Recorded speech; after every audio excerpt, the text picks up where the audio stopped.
I'm Dr. Ryan DeBell from The Movement Fix. This is Movement Fix Monday, and what we're going to look at today is the #1 issue I see in people's push-ups, which can also be a reason they get certain types of back pain. Now, the thing that I see that it happens in people's push-ups, and I'll kind of demo this for you, is I think we all know what like a quote-unquote good push-up looks like. So if I was down here in a push-up position, I'm gonna go straight down, I'm gonna come straight back up, and all the movement during a good push-up should be happening at my shoulder, at my elbow, and maybe a little bit at the wrist. But what we commonly see, especially when people are fatigued when they do a workout with a lot of push-ups, is they will lose their low back and sort of have a butt sagging push-up. And so instead of being here, going down and coming up, they go down and they let go in their back and they sort of snake up. Now, why this happens is probably because it's easier to let your butt stay down and just raise your chest because you're actually pushing less weight. So if you think about it, here's the person. What we want in the regular push-up is this goes down, this comes up. This goes down, this comes up. But what this person does is they go down and then they sort of snake up like this, and they actually leave some of the weight of their body lower, so they actually don't push as much weight in each rep of the push-up. Which if you're trying to go fast and there's no standard not letting you do that, kind of makes sense, but here's the problem.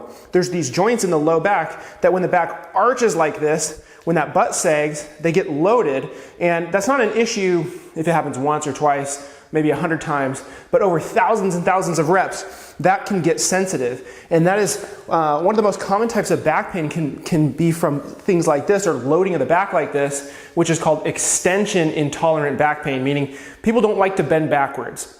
And we'll see this, they'll do push-ups and they go, man, I don't know what it is, but just my back gets so tight after push-ups or burpees, overhead lifting, because those all kind of have the same thing. If you think a lot of times about a burpee, when someone goes down, they come back up, they snake up like this, and then from there they jump up, and we're getting that same loading of the low back like that. And when someone has this type of back pain and they're like, nothing really happened, I don't know where this came from, we have to start looking at how they're doing all the movements that they're doing at the gym. And so this is something I find a lot.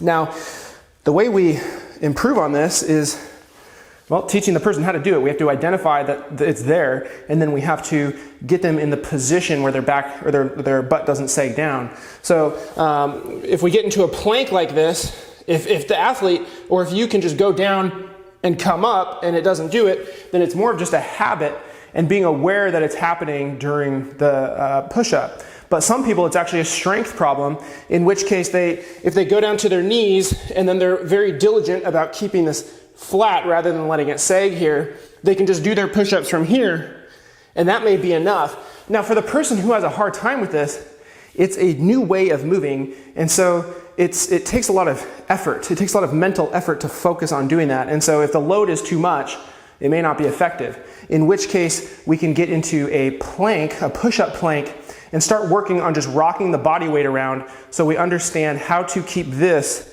in neutral while the shoulders move. So one of the ways I like to work on this is I'll get into a push-up plank and go forward and backwards for 10 reps, and then side to side for 10 reps, and then I'll kind of work my body into circles for 10 reps. And this can be a sort of even larger regression than knee push-ups to get this person understanding how to do this. So what I mean by that is if I go into this push-up plank position, I can just slowly rock myself forward and back, and this teaches the person how to move around without this happening. So we go 10 reps forward and backwards, then you can rock side to side for 10 reps, and then they can go 10 reps going into circles, and this is a way to gain strength through here so the shoulders can do what they need to do without the back taking a big brunt of the load. So this is something to look out for, like I said before, in push-ups, burpees, especially to make sure that person's low back isn't getting loaded in that extension direction, which is, again, maybe the second most common type of back pain that I see. So if you don't look for it, you'll never find it. So start looking for that and see what you find. And then regress to the appropriate step. Either you can do it in the push-up, you have to go to a knee push-up, or regress farther or further and go into the planks with the rocking. So that's Movement Fix Monday. Have a good week. I'll see you next Monday.